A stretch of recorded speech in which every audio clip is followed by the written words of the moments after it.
Estamos en la historia viva de nuestro municipio, de Los Realejos, al igual que en la zona alta, en la zona baja. Estamos hablando de una parroquia matriz, la de la Concepción, con estas piedras que incluso algunas de ellas habrá que ser estudiadas, según me decía el amigo Germán Rodríguez Cabrera. Miren, tenemos a los Dragos Gemelos detrás. Para mí esta plaza, pues una de las más conocidas, la de los Dragos Gemelos, también pues Alfonso Domínguez creo que se llama, y que en cualquier caso estamos hablando de una opción para el ocio y también, como no, en este caso de lo que vamos a hablar a continuación, para el patrimonio y la fe. Vamos a entrar, ¿les parece? De antemano agradeciéndole al señor cura párroco el que nos haya dejado entrar el día de hoy, así que de antemano a don Jorge, que no está hoy con nosotros, pero desde aquí se lo agradecemos, y a David, que también pues nos ha hecho posible. Juan Diego del Pino, que está ahí, mueve ahí lo tienen, ahí está detrás, justamente nuestro compañero, una de las jotas, como decimos. Entramos en lo que es en sí, en algo más que una iglesia, en algo más que una parroquia. Esto es, en cierta manera, lo que es la esencia de la vida, porque es como el ave fénix, renació de sus cenizas, pero claro, no renace por sí mismo, renace porque afortunadamente ha habido un pueblo unido, unos pues también vecinos y también mucha gente de este municipio de Los Realejos y de fuera que lo ha ayudado. Bueno, estamos en el apartado patrimonio, yo me pongo por aquí con ellos dos, ahí los tienen. Por un lado tengo a Juan Manuel Reyes y por otro lado a Germán Rodríguez Cabrera. ¿Cómo estamos? Pues muy bien, con un poquito de frío, que bueno, siempre en Semana Santa sabemos que amenaza la lluvia.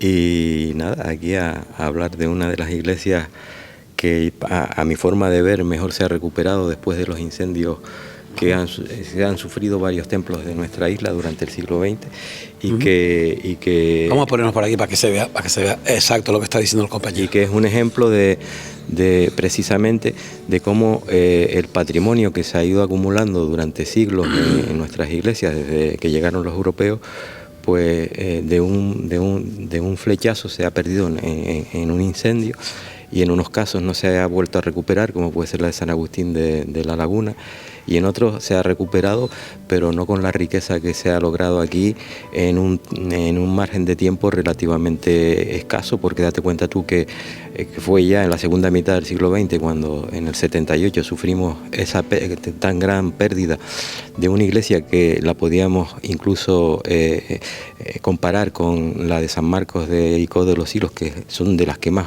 guardaban patrimonio en este norte nuestro, y que sin embargo pues por una serie de circunstancias que se dieron se logró recuperar, entre otras.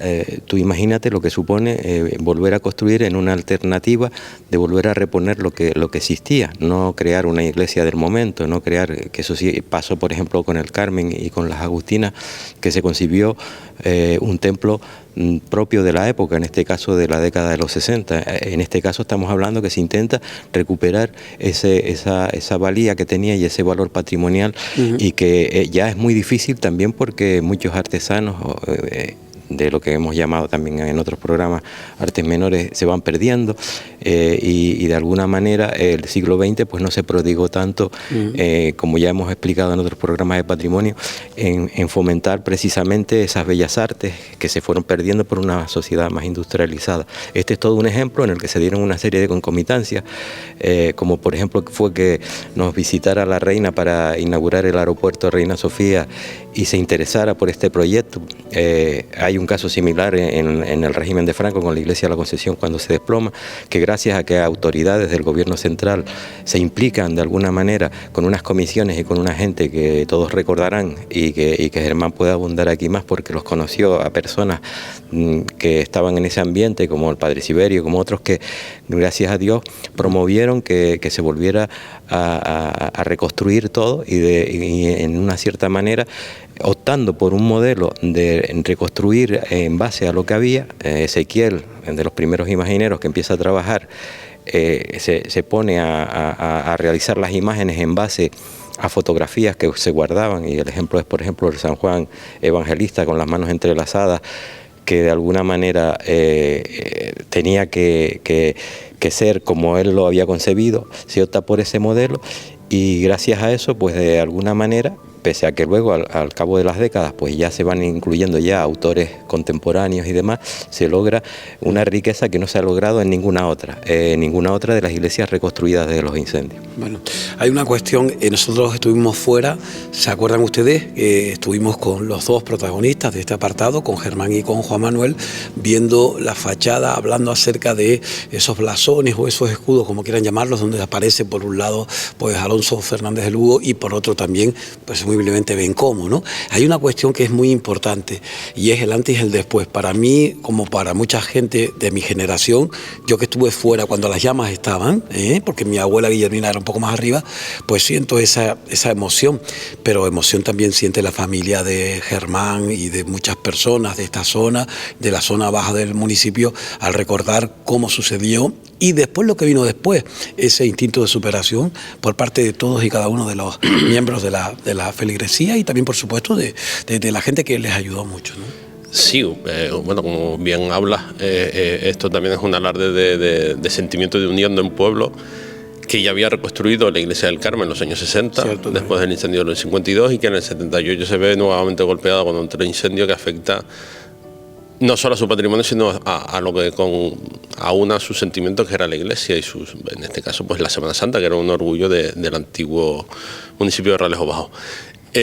Como tú bien dices, es una cosa que afecta mucho a los sentimientos y que se lleva mucho en la sangre, que todas las familias mantienen algún recuerdo de alguno de sus miembros, testigos de ambos incendios, en muchos de los casos, en otros no, y que gracias a la unión vecinal, encabezada por gente como citado Juanma, como el cura Siberio, Luterio Garrido y todos los miembros de la Junta de Reconstrucción, promovieron mover todos los pasos que había que dar para poder empezar al proceso de reconstrucción que dirigió el arquitecto Sebastián Matías Delgado Campos, en un proyecto que difiere, como bien comentaba Juanma, en relación a otros proyectos de reconstrucción que se dieron a la isla, como la Iglesia del Salvador de la Matanza o la propia de la Iglesia del Carmen, acercándose más a un proceso de anastilosis, que sería un criterio de intervención que se estaba dando ya durante cierto tiempo en la Europa destruida por la Segunda Guerra Mundial, donde ciertos conjuntos históricos y ciertos edificios emblemáticos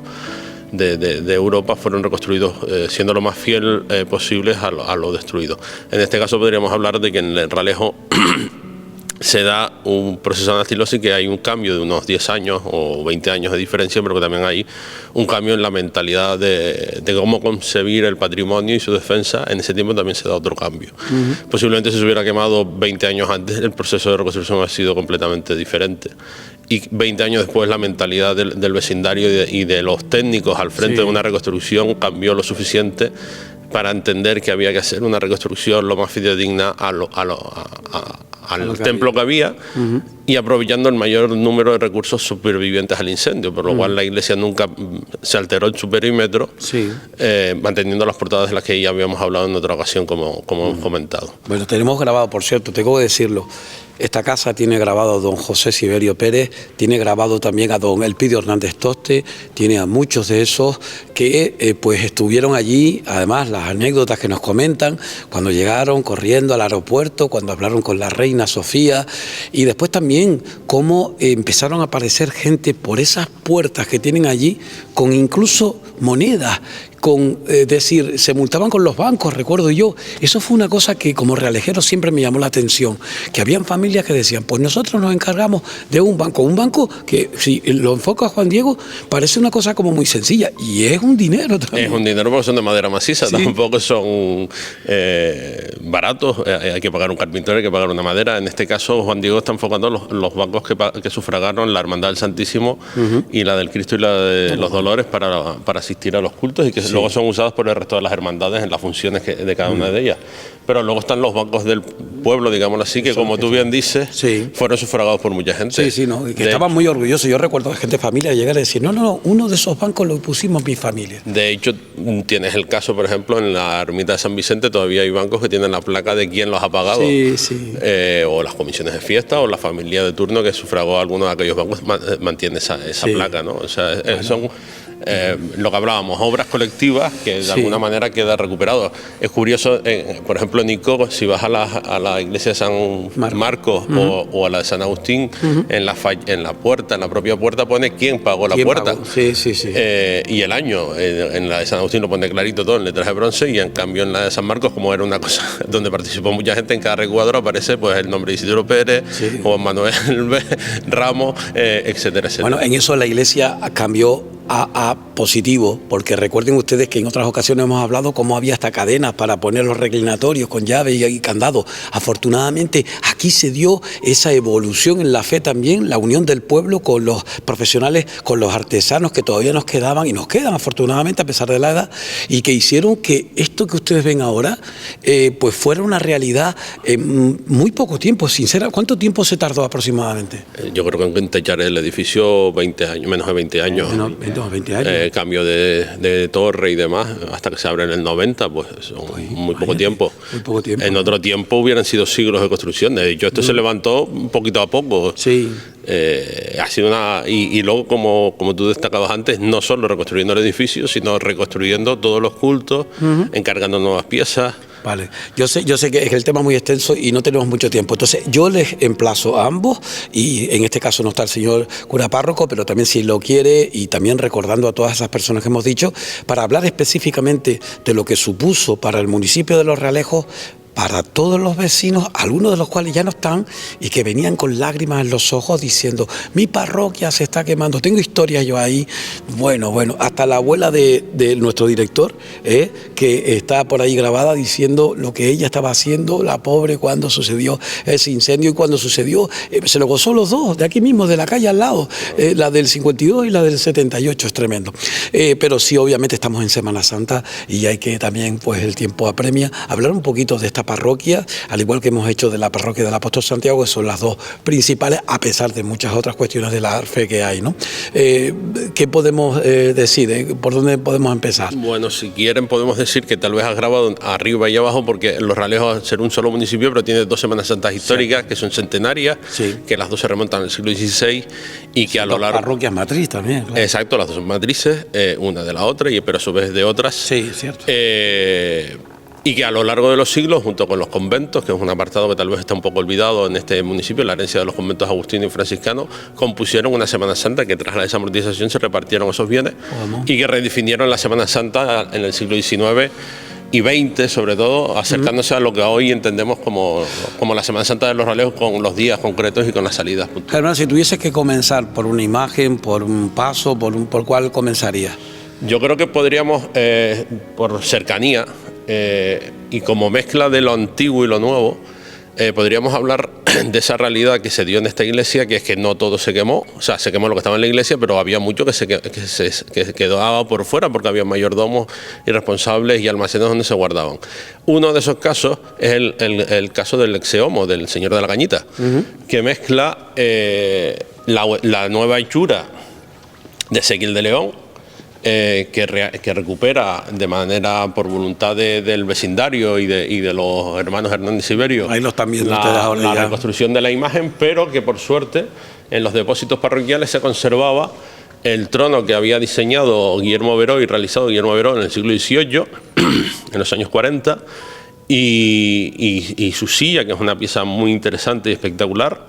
Y en la casa de la familia de los Hernández Iberio se conservaba la túnica que había bordado la hermana de don Ezequiel de León en la laguna, copiando la otra túnica más antigua que también se conserva, que había llegado con dinero de Cuba o que había sido financiada en el siglo XVIII y que la familia conserva también.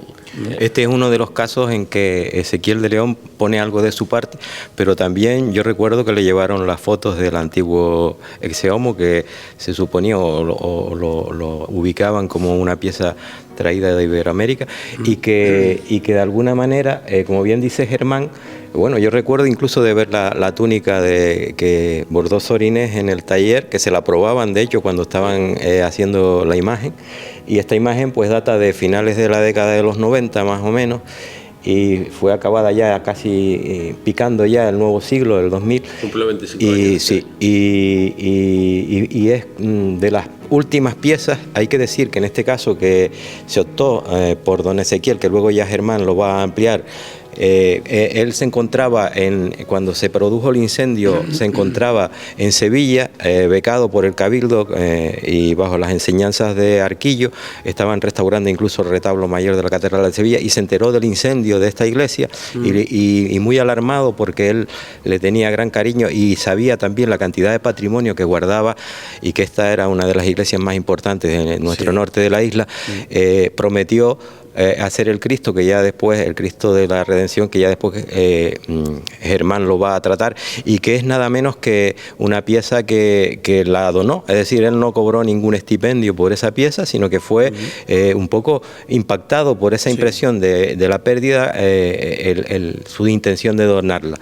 Y estamos viendo ahora... Ahora estamos viendo la última pieza que él realiza para esta parroquia, que es el Cristo yacente, y que es un Cristo que no es un Cristo como los habituales, que son articulados, como hemos dicho otras veces, sino ahí que vemos cómo se está pidiendo la colaboración también de... Sí, para el tema del dorado de la urna, que ya Germán también avanzará, un diseño que se ha intentado respetar de Guillermo Verau, y que, como decíamos al principio, se ha seguido un poco la pauta de conservar lo ya existente. Detrás podemos ver también que están ya montando el monumento. Y bueno, pues nos encontramos en esa época en la que se está preparando ya todo para ese triduo pascual y a continuación pues ya pasamos a una de las pérdidas que hubo también, que fue como ya hemos dicho otras veces, en todas las iglesias solía haber un cuadro de ánimas dedicado a la cofradía a las ánimas benditas del purgatorio. Y en este caso se perdió uno muy similar al que se conserva en la actualidad en la Catedral de la Laguna, y aquí tenemos ya una autoría que es don Eleuterio Garrido, que es un pintor que, aclimatado aquí en Los Realejos, pasó un poco como con Guillermo Verau, el que nombrábamos antes, el francés que nombrábamos antes, tallista, que establecido aquí, de alguna manera se impregnó de nuestra forma de ser y es una representación ya más actual, pero que es un trabajo monumental, si te fijas, lo que supone el cazar todos esos lienzos y llegar a esa magnitud que tenían los antiguos cuadros de ánimas, que eran muy relevantes en las iglesias, con esas hermandades muchas veces de las ánimas benditas del purgatorio, que eran los encargados de los entierros y de llevar a la gente a los hospitales que dependían de la iglesia. Muy bien. Por añadir que el retablo es una creación libre, que mantiene una estética que recuerda las fórmulas barrocas, pero que hay una libertad por parte del artista a la hora de componer, y que lo aleja y que lo hace obra única, cosa que no es una mera recreación o copia del modo de los antiguos. Yo iba a decirte sui generis, porque obviamente los temas frutales y demás pues son normalmente en relieve, ahí son pintados, ¿no? No, y incluso todo el diseño recuerda en estructura, o las formas pueden ser barrocas, pero luego, como tú bien dices, toda la policromía va alejada de la temática de lo habitual. Sin embargo, resulta bastante... y queda perfectamente integrado en el discurso de la iglesia. La cuestión es diferente, porque incluso en la urna se conservan los angelotes que llevan con los instrumentos. Son los antiguos que también sobrevivieron al incendio, que es una cuestión que también pasa a veces desapercibido. Bueno, vamos ahora a dónde, porque tenemos por aquí a la Verónica, ¿verdad? A la Verónica. Las piezas que han llegado a la iglesia no solo están las piezas de Siquel, de las que podemos decir que la Semana Santa de Ralejo Bajo o de los Ralejos tiene magníficos ejemplos de las labores de Ezequiel de León, sino que también se fue enriqueciendo con otros escultores que han llegado a posteriori, como es el caso de la Magdalena de Juan Ventura, o los Santos Varones de Álvaro Abrines, ¿no? Que son autores destacados en la plástica sevillana y que han tenido el acierto de irlos incorporando, de tal manera que se va variando y se va enriqueciendo, y que también nos va a ser un reflejo de cómo era la cuestión plástica hasta ese momento en Canarias. Siempre estamos en islas y siempre han venido cosas de otras partes y de otros puertos. Es verdad que acertadamente en los años 80 y 90 los vecinos de Los Realejos aprovecharon la presencia de un escultor magnífico como era Ezequiel de León, pero la edad y el tiempo impidió que siguiera en activo y hubo que buscar nuevos referentes o nuevos escultores que asumieran este tipo de encargos, y en este caso pues se ha acertado muchas veces en la compra de estas piezas, ¿no? Una de las piezas también interesantes de esta Semana Santa es el Nazareno, que también hereda los angelotes antiguos del Nazareno de los Agustinos. Son dos piezas interesantísimas del siglo XVIII. Y en este caso, en los años 80, Ezequiel de León talla este magnífico Nazareno que pasa bastante desapercibido dentro de su catálogo, pero que a poco que analicemos la escultura nos damos cuenta de que tiene unas capacidades plásticas y una demostración de su categoría como tallista que lo pone en una relevancia muy destacada y que debería ser observado. No solo talló la escultura, que es completamente anatomizada, sino que también Ezequiel talló la cruz que porta, que carga sobre sus hombros. Por lo cual también nos está hablando de otra visión del propio escultor y de las posibilidades que tiene, ¿no? Las manos, hay que recordar que Ezequiel incluso muchas veces era buscado para, otros hacían otras partes, pero las manos eran de Ezequiel. Y es que toma... Él se refería, ¿sabes, Isidro? Sí, ¿no? Que cuando tenía que hacer una imagen vestidera, como bien dice Germán, está anatomizada, pero cuando hacían imágenes de candelero, las manos, la presión de las manos y de las partes vistas talladas eran fundamentales para darle esa expresividad a la pieza. Y yo estoy muy de acuerdo con Germán de que esta pieza de Ezequiel está un poco olvidada y que debiera de tener un trato más preferente, y que de alguna manera, como bien él decía, se corresponde a esa segunda mitad de los 80 casi, y que estaba él todavía bastante activo. Y le dio todavía esta salió de su casa, de la Perdoman, no del Taller de la Luz, y la verdad que es una pieza referencial que está ignorada, igual que ocurre con otras personas. También sería bueno que Juan Diego tomara el retablo del Rosario, que es uno de los retablos más fieles que ha quedado después y que se reconstruyó prácticamente. Es un ejemplo del barroco con estas columnas salomónicas de primer nivel. Tiene un trabajo y que se recuperó y es fiel. Vamos, a mí me pones una foto de, salvo algún detalle, algún pequeño detalle, me pones una foto del que se perdió en el 78 y de este, y la verdad que y hay que destacar también lo que señalaba Germán, de que se siguió una tónica de reconstrucción, de alguna manera reponer lo que había, y que claro, eso al cabo de las décadas, lo que hablábamos antes, esta iglesia es una iglesia récord en ese sentido, porque lo que tardaba una iglesia 5 siglos o 4 siglos o 3 siglos en recomponerse con todo su patrimonio, esta se hace en pocas décadas, casi en menos de 20 años. No existe otro precedente como este. Si acaso la iglesia de la Concepción de la Orotava, por los terremotos de Weimar, que se tuvo que reponer, pero que también se hizo con una influencia muy importante, y eso es muy de reconocer. Y luego destacar que claro, las cosas avanzan, y según hemos ido avanzando en el tiempo, pues ya hay que actualizarse, porque como bien decía Germán, pues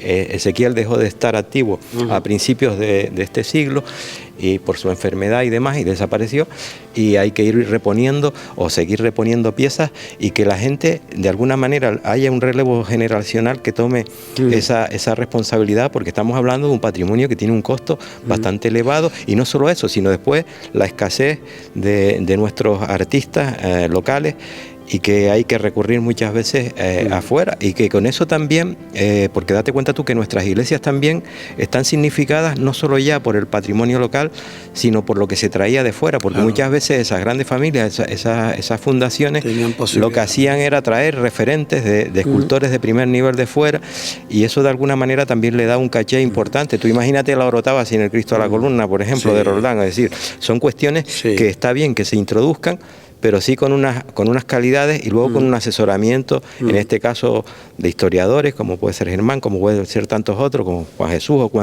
que de alguna manera asesoren a esos comitentes, porque corremos el riesgo también de que en una sociedad postindustrializada se adquieran piezas que no tienen la calidad necesaria. Bueno, te voy a decir una cosa, decimos miren, vean, aquellos que nos están escuchando en la radio convencional, les recuerdo que además del post del podcast, que es el audio, pueden ir al YouTube o incluso al Facebook de Radio Realejos para ver todo ello. Y además, mejor todavía, que yo sé que el trabajo de los compañeros es muy respetable, y ahí está Juan Diego del Pino, Juan Luis y Juanjo, nuestras 3J, pero también, por supuesto, vienen a la parroquia, viven en la parroquia, huelen, sienten, se emocionan, aquellos que tengan pues obviamente esa cercanía a la fe, y los que tengan al arte y demás pues tienen. Germán, estamos ahora en el altar mayor prácticamente, y ¿qué nos comentas tú de...? Hombre, hoy podríamos destacar, no sé cómo vamos de tiempo. Bueno, vamos unos 10 minutos. Vale. Previo a hablar del Calvario, digamos así, de la composición del Calvario, podríamos citar que también llegaron piezas regaladas por autores amateur, por así decirlo, como es El Preso, que talló José Siberio, el canónigo José Siberio, para esta iglesia.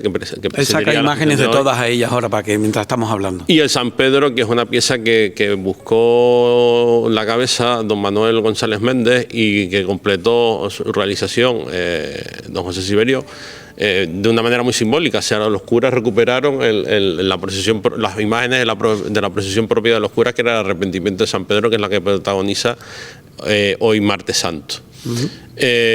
Ya en el altar mayor, yo antes de hablar de Ezequiel destacaría la única escultura que junto con la Virgen del Rosario sobrevivieron al periodo del incendio, que estaban en la iglesia, el Rosario rescatada in situ, y la Dolorosa, que se conservaba en ese momento por unas obras de conservación que estaba realizando don José Siberio en su casa, la Dolorosa, que procede del convento de San Agustín, del convento de los Agustinos, que es una pieza de José Rodríguez La Oliva, que sobrevivió y que ahora preside todos los cultos propios de la Semana Santa, de la parroquia del Carmen y de la Concepción, y que es una pieza muy singular porque refleja los valores plásticos de esa escultura desarrollada en Canarias en la segunda mitad del 18, y de la que Rodríguez La Oliva pues es precisamente uno de sus grandes referentes, que marca la estética hasta la llegada de las fórmulas más neoclásicas con autores de gran éxito en este tema de las Dolorosas, como es el propio Luján Pérez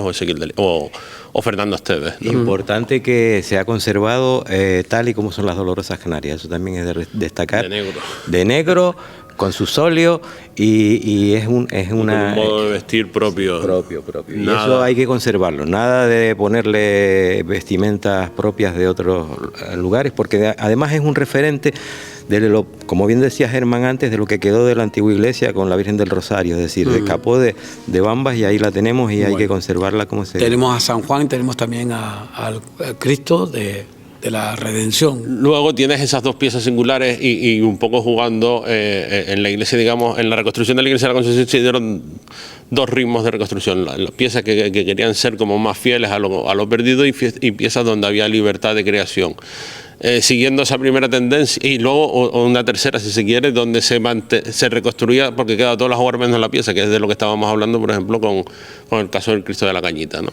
En otros casos, el San Juan, por ejemplo, era un referente de toda la juventud, y de todo el mundo se iniciaba en la Semana Santa cargando San Juan, y esa pieza que se perdió de Ezequiel de León, de Fernando Esteves, que provenía del convento de San Juan, pues de San Juan de los Agustinos, era un referente de la juventud, y cuando se encarga Ezequiel sigue... Le llevaron una foto, y además de eso tenía él una mascarilla también, porque él solía sacar testigos de las piezas, ¿sabes? Cada vez que restauraba una pieza, incluso tenía, por ejemplo, la Virgen de Buenavista también, que se quemó, y esta la tuvo que hacer al dictado, aunque él a veces siempre hacía alguna variación propia. Yo no entiendo en Ezequiel que calque, Ezequiel siempre pero tenía era por imposición, y eso le cabreaba un montón, ¿sabes? Lo que pasa es que la gente no lo sabe. Como todo artista, pero siempre buscaba una fórmula para poner algo de su mano, y yo creo que aquí también lo logró.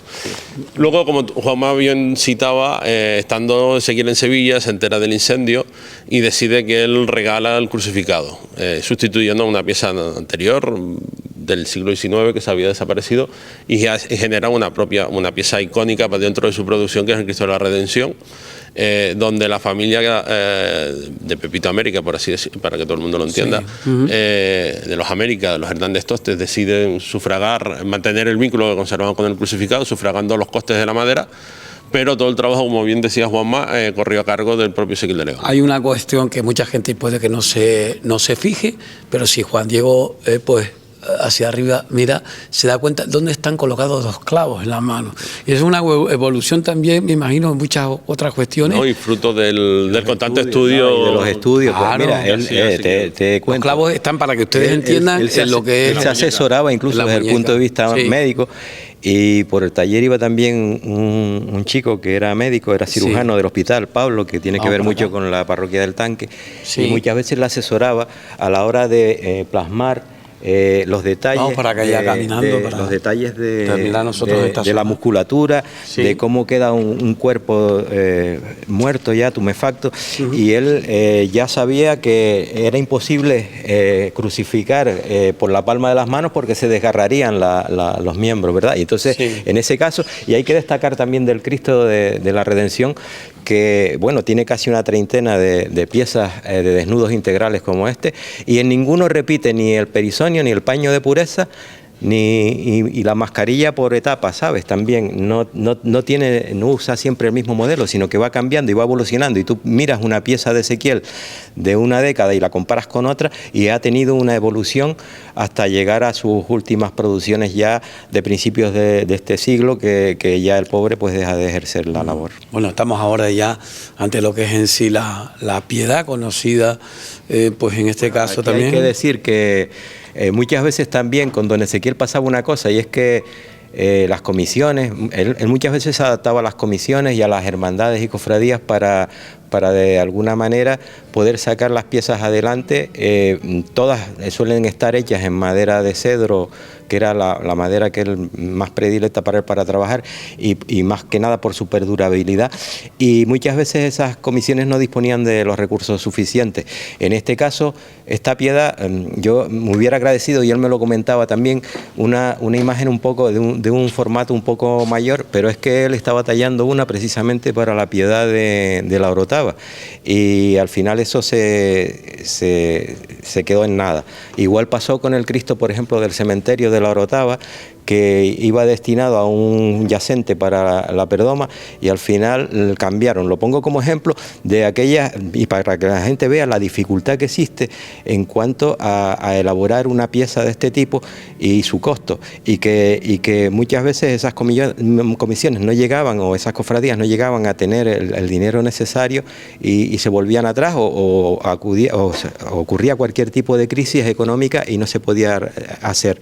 Esta pieza salió un poco precipitada, ya te digo, porque también después otra era el espacio de tiempo que él tenía para hacer las imágenes. Cuando llegaba Semana Santa, no solo le venían reparaciones de urgencia, que no constan en ninguna bibliografía, sino también gente que le venía a reclamar, y muchos que se enfadaron con él. Yo recuerdo, por ejemplo, a Deje, por ejemplo, optó por Juan Abascal porque él no fue capaz de atender el requerimiento que le hizo en aquella época el que hoy es alcalde aún todavía de Adeje, y el párroco de entonces, don Ismael. Y muchas veces, al no llevar una cartera de pedidos, sino trabajar de una forma desordenada, y date cuenta tú que hasta el año 95 no tuvo un taller estable en La Luz, en el que Suso de alguna manera también empezó a coordinarlo un poco más, pues salían piezas a veces inacabadas, o que se aprovechaban de un encargo que había y que no resultaba, se aprovechaban. Pues en este caso estamos hablando de una piedad en la que él de alguna manera pone un poco de su estilo, porque aquí sí tiene un poco más de libertad, pero sin embargo le falta tiempo, el tiempo suficiente para una talla a lo mejor más elaborada y una policromía más... Bueno, pues nosotros podemos seguir muchas más cosas, pero lógicamente es el tiempo que tenemos. Quiero decirles, eso sí, que estamos en la parroquia matriz de la Concepción, en el Realejo Bajo, que hemos hablado muchas veces del Realejo Alto, de lo que es el apóstol Santiago con el padre Ángelo Nardone. Hoy no está don Jorge, que es el nuevo párroco de hace, ¿cuánto? Menos de un año, ¿no? Sí, de noviembre en adelante. Que antes estaba don Marco. En septiembre. Marco Antonio García, que estaba antes, pero que también nosotros, especialmente en mayo, los emplazo para que en mayo también en la parroquia del apóstol Santiago, con motivo del Día de la Cruz, también, que es un tema muy atractivo, a pesar de que nosotros también hemos hecho reportajes y seguiremos haciéndolo también allí y en otras parroquias. Nuestra voluntad, se lo dije yo a don Jorge, igual que se lo dije a Ángelo, y siempre se lo hemos dicho a todos, ¿no? Mía, personalmente, como medio de comunicación local, obviamente tengo, mucha gente dice el deber, pero yo también el deseo como cristiano y ser seglar también pues estar pendiente y estar muy cercano a la iglesia, y así lo haremos. Así que lo mejor que puedan venir con ese respeto, con ese, muchos realejeros que no conocen y gente de fuera que no conoce nuestro patrimonio, para conocerlo, cuál es nuestra consigna. Hay que verlo, hay que sentirlo, hay que olerlo, como se huele. Aquí se huele a madera, pero ¿saben lo que huele esto? Esto huele a unidad, a esperanza. La esencia de la fe católica está en eso, en que el pueblo se una, y aquí, mejor que en ningún sitio, eso tiene un alto significado. A todas esas personas que se nos fueron, a todas esas personas que pusieron su granito de arena, no teniendo mucho dinero en el bolsillo, pero el poco que tenían lo compartieron. Les damos las gracias inmensamente, y obviamente les emplazamos para que sigan con el apartado de patrimonio, que ya veremos la próxima dónde nos vamos. Bueno, hay uno que estamos pendientes. Se quedará pendiente, pero se resuelve. Tranquilo, que ahora cuando mejore el tiempo lo podemos plantear. Nos iremos de acuerdo. Muchas gracias, Juan Manuel Reyes. También Gracias a ustedes, y espero que aprovechen estos días para disfrutar del rico patrimonio, de una visión amplia de la Semana Santa, que no es una cosa... Es una oportunidad. Que es una oportunidad muy interesante. Y que vemos piezas que muchas veces están en los retablos o están fuera del culto, y hay una oportunidad de verlas y de ver la riqueza en cuanto a patrimonio mueble que tenemos, que mucha gente la desconoce y que no tenemos por qué sentirnos acomplejados con respecto a otras... Pues mire, yo estoy viendo a ustedes, pero de fondo estoy viendo a mí las vidrieras preciosas que tienen allí con la Virgen, que obviamente hace referencia a la Inmaculada Concepción y que habla acerca de nuestra pues también vocación mariana. Esa es la del Rosario. Esa es la vidriera de la Capilla del Rosario. Esa es la del Rosario, claro. Sí, esa es la última incorporación de la cofradía. Precioso, ¿de quién es? El diseño es un diseño de Luterio Garrido. Él la tiene como una de sus últimas obras, o su último trabajo para una iglesia, y fue realizado por Francisco Delgado en sus talleres de Tegueste. Sí. Y es la última incorporación de la cofradía al patrimonio parroquial y de la propia capilla. Sí. Y al patrimonio de las vidrieras en Los Realejos, que es un trabajo por hacer. Y bueno, que tiene interesantes ejemplos también. Bueno, pues terminamos. Mire, estamos hablando de una parroquia que tiene la titular, que es la Inmaculada Concepción, que tiene a la Virgen del Rosario y tiene a la Virgen también. ¿De qué estamos? De los afligidos, los afligidistas rosaristas. Aquí se dan la mano. Dos vírgenes, dos pueblos por un solo corazón. Eso es lo que queremos todos. Muchísimas gracias, Juan Diego del Pino, en esa asistencia técnica. El resto de compañeros seguiremos hablando, escuchando y viendo lo que es nuestro patrimonio.